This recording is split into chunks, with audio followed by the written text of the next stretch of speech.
Hey guys, Adam Trigger here, wagertalk.com. It's college football week 8, and we're heading out west. This is Pac-12 After Dark, one of the degenerate specials on Saturday.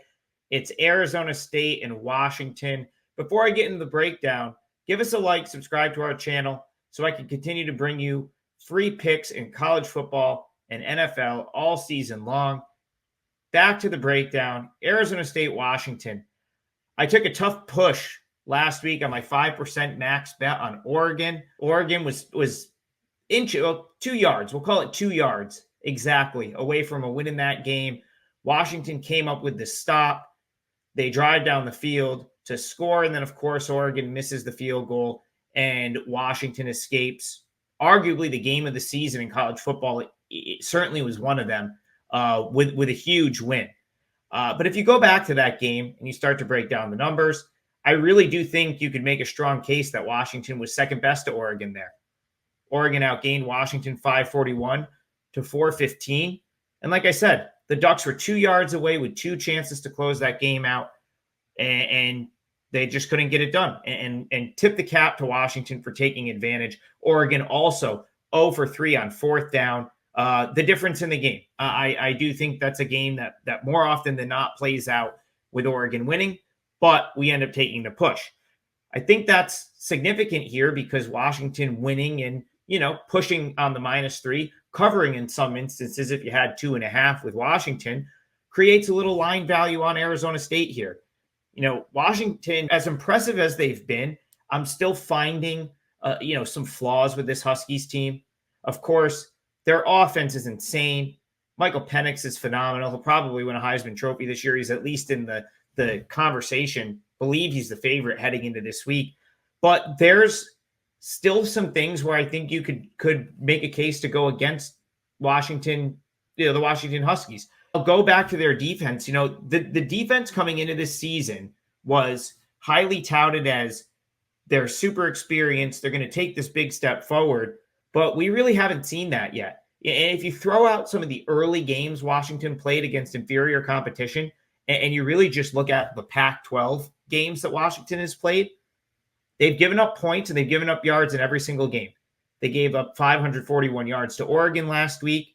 They gave up 502 to Cal a couple weeks ago in a game where Cal scored 32 points, albeit some of that was in garbage time, but still, the garbage time stuff here is relevant when you're dealing with a underdog as big as Arizona State, as big as Cal was in that game. And then, of course, the Arizona game, over a 20-point favorite there for Washington. And they give up 24 points and 342 yards to Arizona in a game that the Wildcats covered. Now, I would say you could make a case that Arizona State is worse than Arizona and Cal, and I'd probably agree with you. But again, we're talking a huge number here, a number that got up to 28 and is even still, in the 26.5, 27-point range most places. And, you go back to the spot here for Washington, coming off the Oregon game, you're going to hear a lot of people call it a letdown spot. Maybe that's the case. I don't know if it's a letdown spot, but what I do know is that was a very, very physical game against Oregon.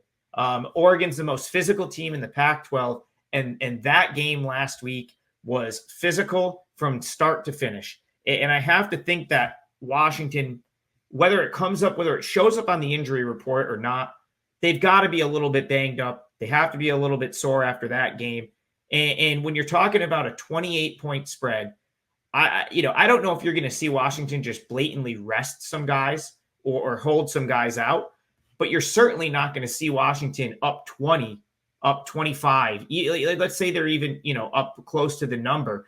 I don't think you're going to see them trot out their top guys and risk injury coming off the Oregon game. Another thing I think they may do is try to run the football. And Washington isn't a great running team. They run sort of complementary to the pass, meaning they're going to run the ball to maybe set up a throw downfield. But if they get up 3 scores in this game, they're probably just going to run the ball to run clock. And Arizona State isn't terrible against the run. They've shown the ability to stop the run at times. On offense, Arizona State isn't totally incompetent. I don't know if they're going to put up 500 yards like Oregon did or even like Cal did. But Bourget at quarterback has been okay for Arizona State, back-to-back 300-plus yard passing games. So, there's ways where I could see Arizona State scoring. And what I really think is going to happen in this game is if Washington does get their 3-score lead, even their 4-score lead, I think you're going to see the Huskies content with running the ball, content with sort of trying to run out the game and not put anyone in harm's way, especially after such a physical game against Oregon. So I haven't played this one as a client play yet, but the points feel like the way to go here. I really think that this line, if you got 28, congrats. That's a really good number here. But even at 27 and a half, I think are both playable.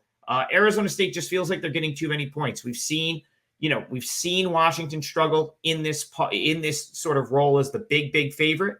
And I think they might struggle again here. So Arizona State plus the points is my pick. And for other picks and other videos, click on the videos on your screen. Head on over to wagertalk.com on my page, wt.buzz/AT, and use coupon code 7PASS for 7 days of all access at a discounted rate.